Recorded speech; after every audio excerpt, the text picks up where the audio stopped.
ngetren gitu TikTok, Twitter ataupun Instagram gitu dan lainnya. Kemudian pemanfaatan aplikasi kita yang sudah ada, keanggotaan dan KTA digital, juga pemanfaatan TIK di dalam setiap program atau kegiatan organisasi. Bapak Ibu, ini saya tidak banyak menyampaikan karena ini nanti Pak Jaya yang akan menyampaikan. Bapak Ibu, yang kedua adalah program mandatori untuk peningkatan profesionalitas, perlindungan dan kesejahteraan guru. Saya nanti lebih fokus kepada profesionalitas dan kesejahteraan guru karena perlindungannya sudah kuasa. Bicara tentang peningkatan profesionalitas sebenarnya bukan sebenarnya ya. Ada perangkat kelengkapan organisasi APKS dan SLCC yang tugas utamanya itu adalah meningkatkan kompetensi atau personalitas anggota, Bapak Ibu. Sehingga peran ini sangat penting bersama dengan badan pimpinan organisasi. Perangkat ini menjadi satu kesatuan untuk peningkatan personalitas anggota. Sehingga diharapkan ini kan kalau kita bicara perangkat kan sampai dengan kabupaten kota ya. Tadi Pak Arif menyampaikan kalau perlu ada di cabang, di dalam ADRT perangkat kelengkapan organisasi selain badan pimpinan organisasi dan dewan pembina itu hanya sampai di kabupaten kota. Sehingga apabila di cabang nanti memerlukan cukup mungkin ada Pokja, misalnya perempuan PGRI tidak bisa kan ada perempuan perangkatnya, tapi ada Pokja di tingkat cabang misalnya untuk sementara sampai nanti mungkin ada perubahan di kongres berikutnya. Bapak Ibu, untuk APKS dan SLCC punya peran penting di dalam peningkatan personalitas. Kemudian DKGI dan LKBH dalam penegakan kode etik dan juga perlindungan profesi. Kemudian peningkatan kesejahteraan itu harus terus-menerus melakukan audiensi dan advokasi kepada pemerintah karena kita kan sebagai organisasi profesi tidak punya kewenangan untuk melakukan keputusan karena kebijakan itu ada di pemerintah maupun di legislatif gitu ya Bapak Ibu, sehingga ini sangat penting untuk terus-menerus melakukan audiensi maupun advokasi kepada pemerintah daerah maupun legislatif di masing-masing kepengurusan di tingkatan.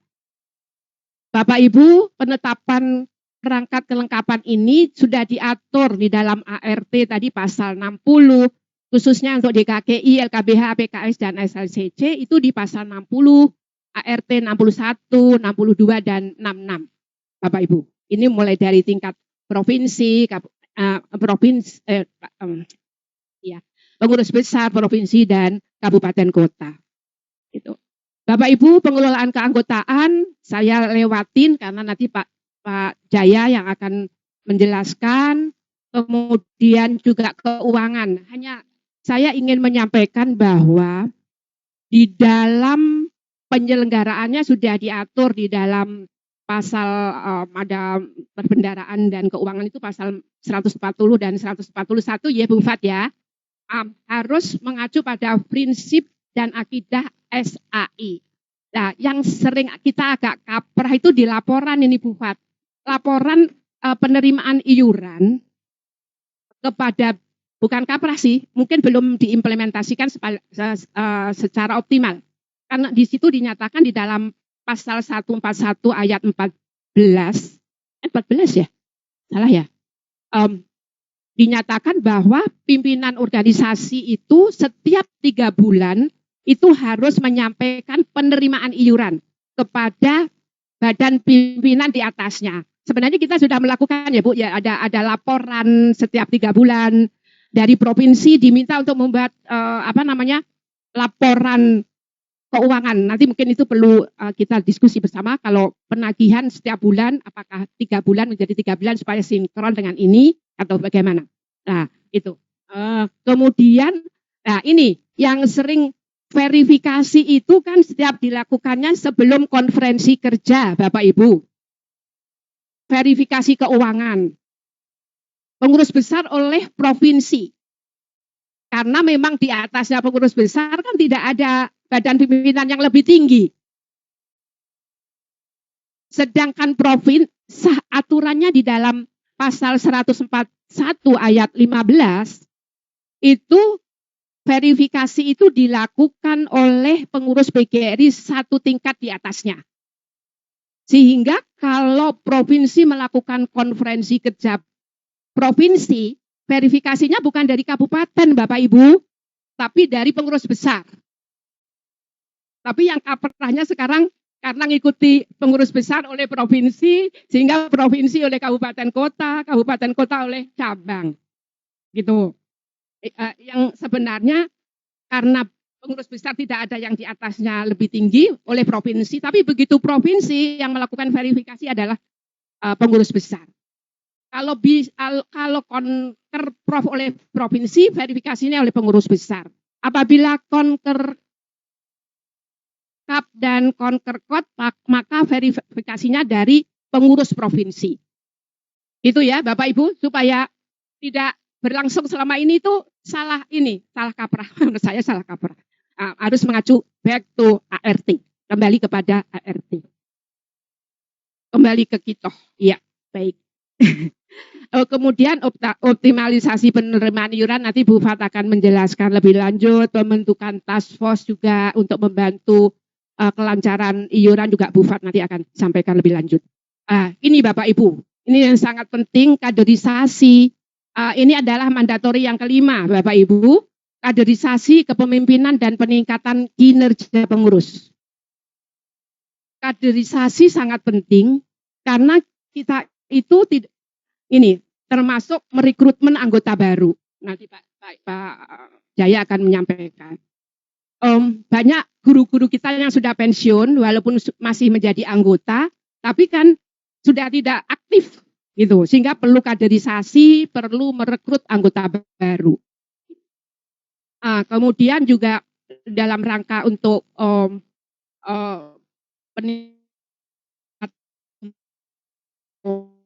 penguatan kepemimpinan pengurus PGRI, perlu dilakukan pelatihan kepemimpinan PGRI. Kita sebenarnya sudah punya modul Bapak Ibu. Modul yang dibuat didukung oleh pembiayaan education internasional. Itu masa bakti 22. Jadi nanti perlu disempurnakan, direvisi. Saya sudah memberikan kepada Pak Kemal selaku Ketua Departemen Kaderisasi dan Organisasi. Kita nanti lihat bersama untuk penyesuaian dengan ADART dan PO-PO yang lain. Kemudian juga di dalam kaderisasi kita punya yang disebut lingkar belajar guru. Ini sebenarnya program sangat bagus sekali karena meningkatkan kapasitas kepengurusan di tingkat tingkat cabang khusus maupun ranting khusus. Karena kegiatan di cabang dan ranting itu selama ini kan lebih kepada seremonial ya Bapak Ibu. Waktu peringatan HUT gitu. Tapi kegiatan yang peningkatan pelayanan kepada anggota, peningkatan kompetensi gitu menumpuk di kabupaten dan provinsi. Cabang ranting itu hampir tidak ada. Sehingga kegiatan lingkar belajar guru ini sangat penting untuk peningkatan kapasitas kepemimpinan PGRI di tingkat cabang ataupun ranting. Nah, ini yang perlu harus digiatkan karena sebenarnya kegiatan ini cukup sehari, bukan sehari, 3 jam diskusi tentang berbagai persoalan gitu ya. Boleh kalau ada dana pendukung gitu ya. Nah, ini Bapak Ibu berikutnya adalah pelaksanaan tugas dan tanggung jawab pengurus di semua tingkatan. Itu diatur di dalam pasal 40, 42 sampai 51 mulai dari pengurus besar sampai ranting. Nah, Bapak Ibu di dalam pasal-pasal ini salah satu ayatnya itu mengatur bahwa pengurus PGRI di tingkatannya harus melaporkan pelaksanaan program mandatori setiap 6 bulan sekali kepada badan pimpinan organisasi di atasnya. Jadi misalnya provinsi melaksanakan program mandatori, pada bulan Januari sampai Juli disampaikan laporannya kepada pengurus besar. Demikian juga kabupaten kota kepada provinsi dan seterusnya. Ini sebenarnya ayat baru dari ART karena kita selama ini seolah-olah program mandatori itu hanya programnya PGRI dan IAI, padahal sudah embedded di dalam programnya mandatori PGRI yang wajib dilaksanakan. Yang nagih-nagih ini mana Mbak Desri? Jadi menagih-nagih, bukan menagih sih, menanyakan laporannya mana pelaksanaan program mandatori. Itu kita baru kepada program yang disampaikan itu, yang oleh program kerjasama. Berikutnya program ini seperti disampaikan oleh Bu Ketum tadi bahwa program mandatori tahun depan sudah tidak lagi dibantu oleh IAI tahun 2026 sehingga itu menjadi program PGRI mandiri. Gitu. Baik, saya sudah diperingatkan. Sudah 15 menit belum? Belum 15 menit Bu, saya bicara Bu, maaf. Kemudian efektivitas forum-forum organisasi. Bapak Ibu, diatur di dalam pasal 43 sampai 52 dan juga pasal 69 sampai 140 bahwa Konpov akhir Desember harus sudah selesai. Alhamdulillah sudah selesai semua. Tinggal 3 provinsi yang belum menyampaikan kepengurusannya Bapak Ibu. Mohon nanti yang 3 provinsi yang belum menyampaikan penetapan kepengurusannya dapat segera. Karena nanti terkait dengan pelaksanaan konkap, konkot, membentuk perangkat yang baru untuk provinsi dan sebagainya. Berdasarkan data yang kami himpun, saya menanyakan ke semua provinsi Bapak Ibu, sampai saat ini baru ada 88 PGRI Kabupaten Kota yang melaksanakan konferensi, tambah lagi 90. Tadi malam saya dapat sore kemarin sama tadi malam 90 PGRI Kabupaten Kota melaksanakan konferensi. Itu. Kalau kita lihat di data ini Bapak Ibu, ini data. Terima kasih Mas Hastoro membuatkan ini yang dengan warna-warna yang cantik gitu ya. Jadi baru ada yang telah melaksanakan komkat itu 1, 2, 3, 4, 5, 6, 7, 8, 9, 10, 11, 12, 13, 14, 15, 16, 17 Bu. Baru 17, 50% yang konkap. Dan baru 90. Sehingga artinya itu 17% Bu. Baru, padahal ini sudah bulan April. Mereka menyatakan mereka bulan April, Mei, Juni ini. Baik, saya 1 menit lagi ya. Berikutnya adalah mohon tadi percepatan untuk menjadwalkan konkap-konkot dan juga penetapan perangkat kelengkapan. Untuk penataan pengembangan lembaga pendidikan Bapak Ibu, kami sudah sepakat melakukan PGRI School Reform, yaitu penataan untuk pengembangan ekosistem sekolah PGRI ke depan. Ini adalah timeline-nya. Dari 2025 sampai 2029 diharapkan ada sekolah-sekolah smart school yang berbasis digital, ada pusat keunggulan, pencetak kewirausahaan, terus kemudian juga pengembangan sekolah yang berorientasi internasional dan seterusnya, sehingga tahun 2028 dan 2009 itu sudah terwujud adanya sekolah 200 sekolah. Kita memang agak ambisi ini untuk sekolah-sekolah smart school. Ini timeline untuk school reform, Bu. Termasuk bagian dari peta jalan, Bu. Iya, baik ini Bapak Ibu. Berikutnya ini yang ke-9 Bapak Ibu. Program mandatori ke-9 pemberdayaan perempuan, advokasi, kampanye isu-isu aktual. Pemenuhan paling sedikit 30 keterwakilan, alhamdulillah berdasarkan data ini. Dari 35 yang sudah terbentuk, itu ada 24 PGRI provinsi yang keterwakilan perempuannya 30%, seperti tergambar ini. Itu sudah meningkat dari tahun masa bakti sebelumnya hanya 15. Ini 24, walaupun belum 100% ya Bapak Ibu, tapi paling tidak kesadaran untuk perempuan ataupun kesadaran untuk peningkatan partisipasi perempuan dalam perempuan sudah cukup tinggi karena kegiatannya pun banyak dilakukan oleh perempuan PGRI di setiap tingkatan, gitu Bapak Ibu. Kemudian Bapak Ibu diharapkan nanti untuk advokasi ada program Go Public Fund Education yang tahun ini juga mendapat dukungan dari EI. Insya Allah tahun-tahun ke depan juga untuk terus melakukan kampanye tentang pentingnya pendidikan bermutu dengan mengalokasikan dana yang cukup. Nah, gitu Bapak Ibu. Di samping isu-isu aktual lainnya untuk advokasi dan kampanye. Pembangunan gedung diharapkan selesai untuk PGRI sampai dengan kabupaten kota disertai dengan infrastruktur yang memenuhi kebutuhan organisasi modern itu Bapak Ibu. Dan yang terakhir untuk pembentukan perangkat kelengkapan organisasi mohon akhir Juni paling lambat dapat dibentuk, walaupun sebenarnya di ART itu 1 bulan sesudah Konprof itu harus sudah terbentuk. Ini sudah molor 5 bulan, diharapkan nanti akhir Juni 2025 gitu. Ini adalah data perangkat kelengkapan yang sudah membentuk di provinsi, baru ada 12 Bapak Ibu dari 35.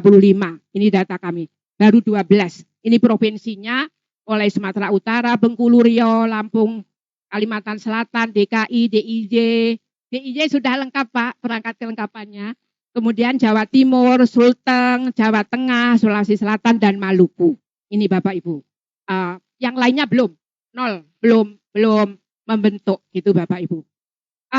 Terakhir Bu, ini mengenai kemarin yang porseni JAR. Bapak Ibu, tahun ini akan ada porseni dan pembelajaran PGRI tingkat nasional. Direncanakan dilaksanakan tanggal 26-28 November di Bandung, Jawa Barat. Ini sudah keputusan Konkernas kemarin ya Bapak Ibu. Sebagai panitia pelaksana adalah PGRI Jawa Barat. Kemudian jenis yang dilombakan olahraganya itu ada 3, tenis meja, badminton, dan catur. Untuk tenis meja itu dan badminton ada tunggal putra putri, ganda, dan ganda campuran gitu. Tangkai seni ada dua penyanyi solo dan tari tunggal berbasis tradisi. Menyanyi solo ada putra dan putri ya, Bu Rin ya, Bu Rini ya. Kemudian tari tunggal berbasis, jadi tidak ada lagi kelompok tarinya. Kalau sebelumnya kan kelompok ya, tapi ini tunggal supaya untuk efisiensi yang dikirim. Dan yang ketiga adalah pembelajaran. Nanti konten kreator ini Mas Mardimpo nanti yang akan ininya ya bersama dengan Bu Rin, dan kemudian juga pembelajaran STEAM. Ini Bapak Ibu secara garis besar untuk program mandatori, selanjutnya nanti kami serahkan kepada Pak Wijaya, tapi ada pantun dulu. Di Kota Kediri banyak melati. Melati putih semerbak mewangi. Semua hadirin yang saya hormati, terima kasih menyimak presentasi kami. Terima kasih. Hidup guru. Hidup PGRI. Solidaritas. Siapa kita? Terima kasih sekali lagi. Wassalamualaikum warahmatullahi wabarakatuh. Silakan Pak Jaya. Baik, terima kasih Bu Dian. Assalamualaikum warahmatullahi wabarakatuh. Terkait dengan transformasi dan digitalisasi organisasi dan keanggotaan,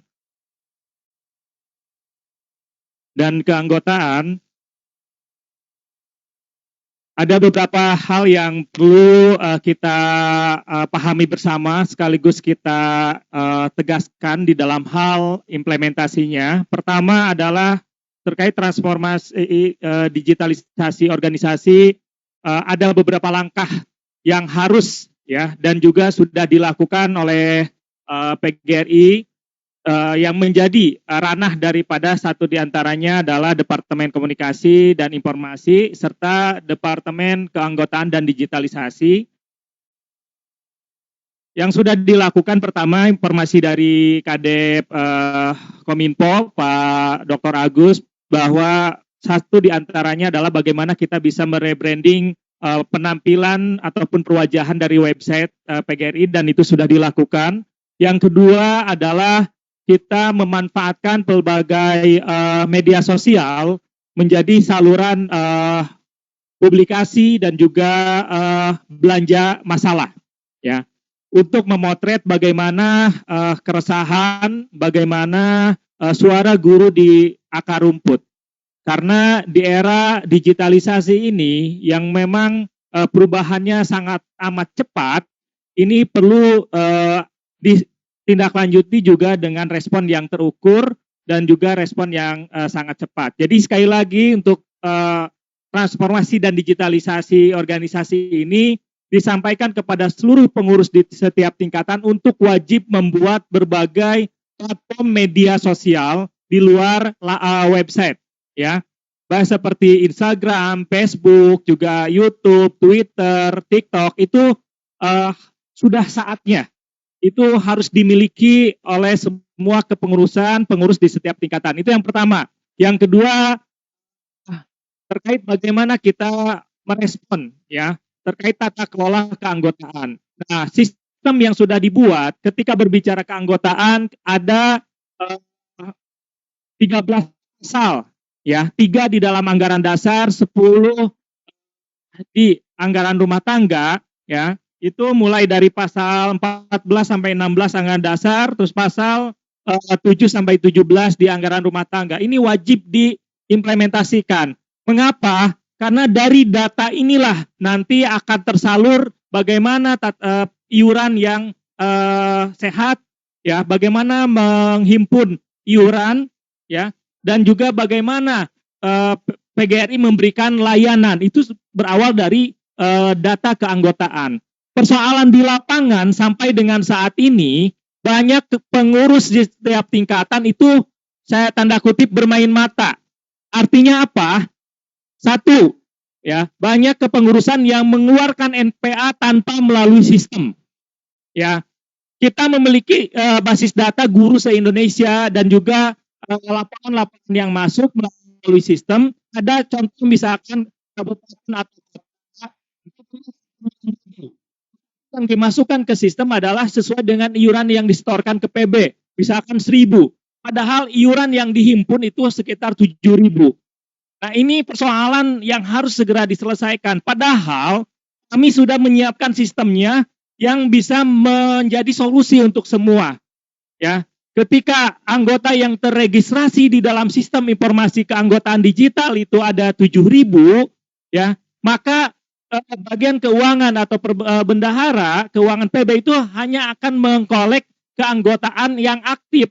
Misalkan yang aktif ini kan sudah jelas anggaran dasar itu membayar uang pangkal, membayar iuran. Jadi Bapak Ibu tidak perlu khawatir, terutama Bapak Ibu di pengurus provinsi, kabupaten, kota, dan cabang yang mengikuti melalui Zoom, ini harus segera dilakukan. Ya, karena banyak laporan yang masuk ke kami, ada kepengurusan yang melakukan registrasi keanggotaan di luar sistem dan angkanya fantastis. Kalau di secara nasional itu ratusan ribu, Bu Fat, dan ini sangat menyakitkan terkait dengan manajemen keanggotaan dan iuran. Ya, pokoknya itu. Nah, jadi sekali lagi ditegaskan, terkait keanggotaan mohon dicermati lagi oleh Bapak dan Ibu, bahwa dari 13 pasal di dalam anggaran dasar dan anggaran rumah tangga itu sudah jelas. Ya. Nah, yang ketiga persoalannya adalah, ini dengan registrasi, verifikasi, validasi, dan aktivasi.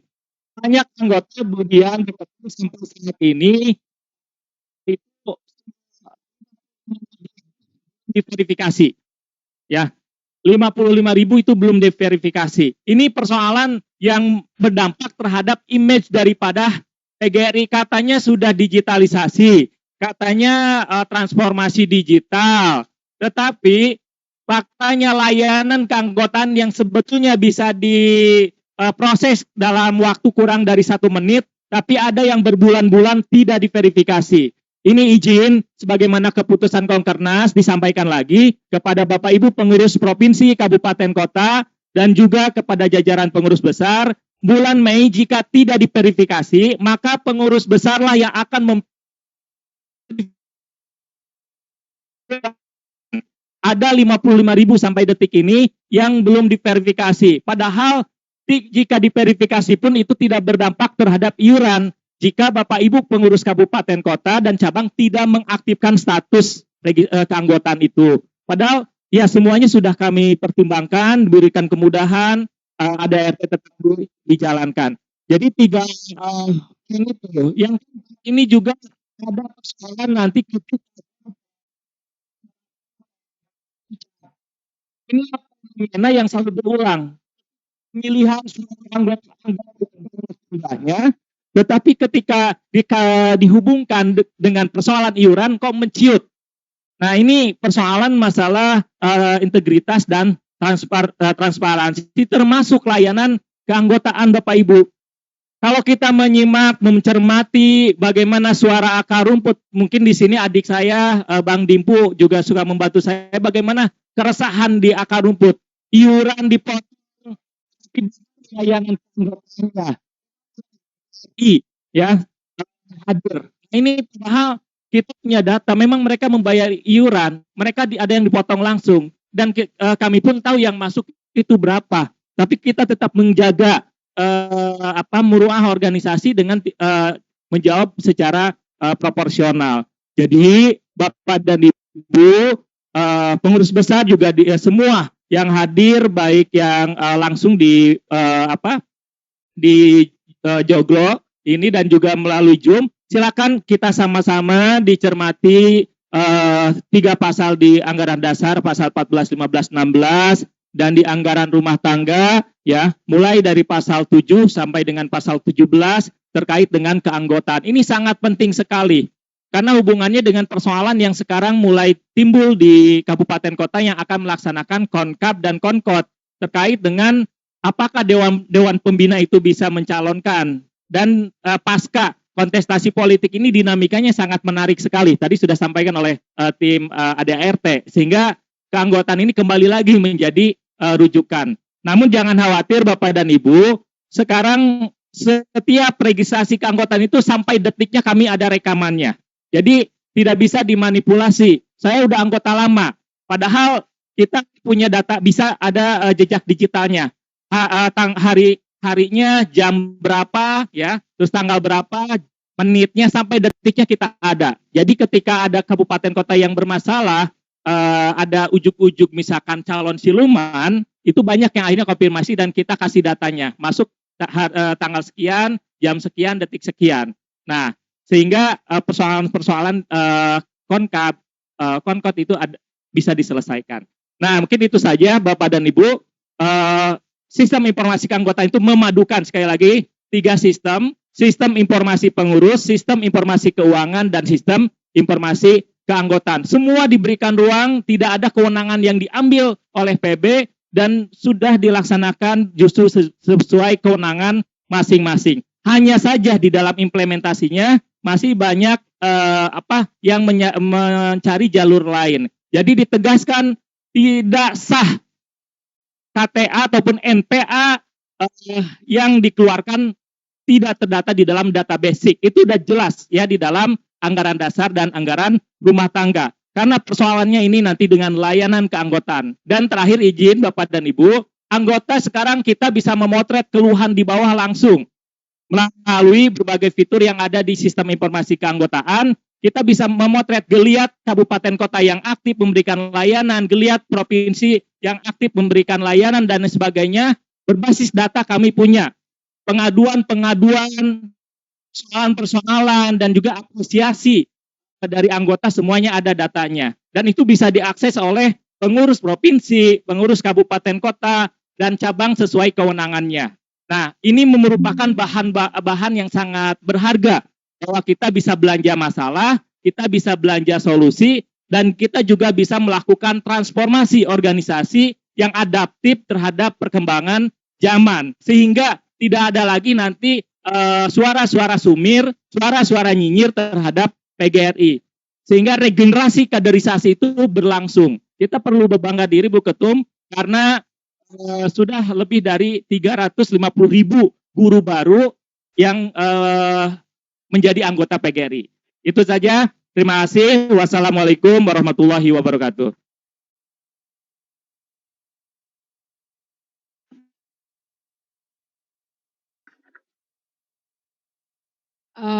Bapak Ibu, mandatori dan keanggotaan sudah selesai diinformasikan. Silakan Ibu Fatiyati, Keuangan, dan Pak Waseh untuk perlindungan LKBH. Pak Waseh dan Ibu Maharani. Ya, silakan. Terima kasih.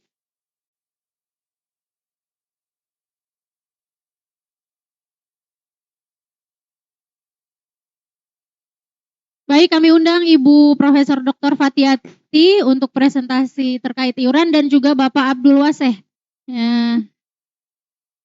Ibu Fatiyati, bisa saya ulang. Dan Pak Arif, Bapak Bendahara.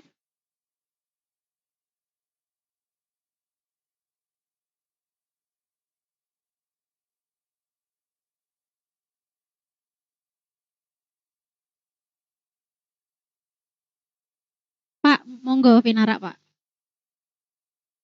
Ya tapi Bapak sini. Pak Wasek mana ya? Ayo Pak, monggo Pak. Iya, ini Pak Bufat dulu ya, baru Pak Wasek ya.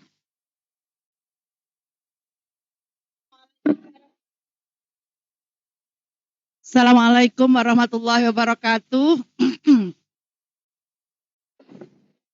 Assalamualaikum warahmatullahi wabarakatuh. Rasa sakit hingga ke kaki. Aja. Tangan kram dipijit Pak Mantri. Setiap hari mengais rejeki untuk menghidupkan jantung organisasi. Assalamualaikum warahmatullahi wabarakatuh. Mas Ilhaq, ya. Ibu dan Bapak, saya cepat saja. Mohon Ibu dan Bapak dapat menjelaskan kepada semua tingkatan PGRI bahwa keuangan organisasi PGRI itu tidak ubahnya seperti sebuah administrasi negara. Ada plan-nya, ada use-nya, dan ada verifikasinya. Dasarnya dari mana? Untuk keuangan, untuk plan itu PBPGRI atau PGRI di semua tingkatan harus membuat rancangan anggaran dan penerimaan organisasi. Dan ini akan disahkan pada pertemuan tahunan. Kalau di tingkat PB itu dalam Konkernas, RAPBO menjadi APBO. Nah, ini dari mana Ibu dan Bapak? Ini adalah sesuai dengan anggaran rumah tangga bab 56 perbendaharaan pasal 191 tentang keuangan organisasi. Nah, di situ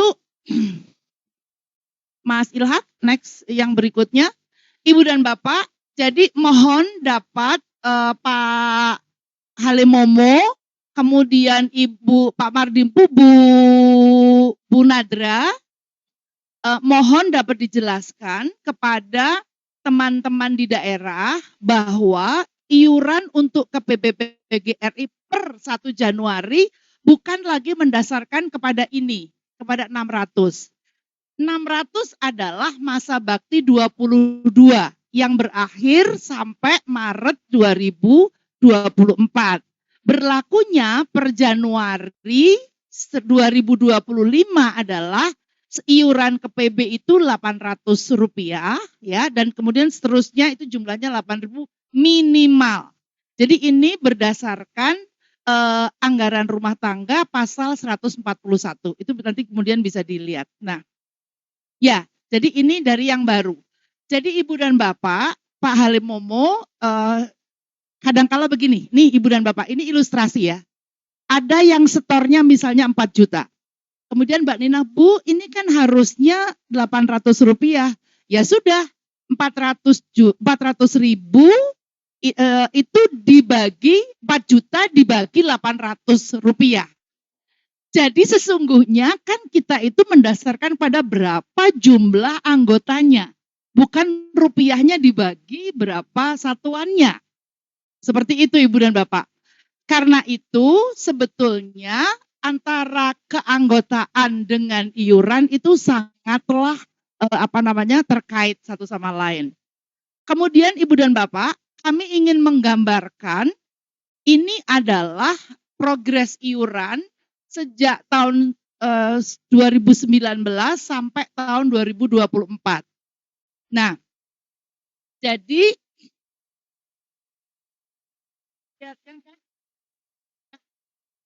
Oke. Ya, jadi Ibu dan Bapak, kalau dilihat dari tahun 2022 itu iuran ke PBBGRI mencapai 8,6 miliar.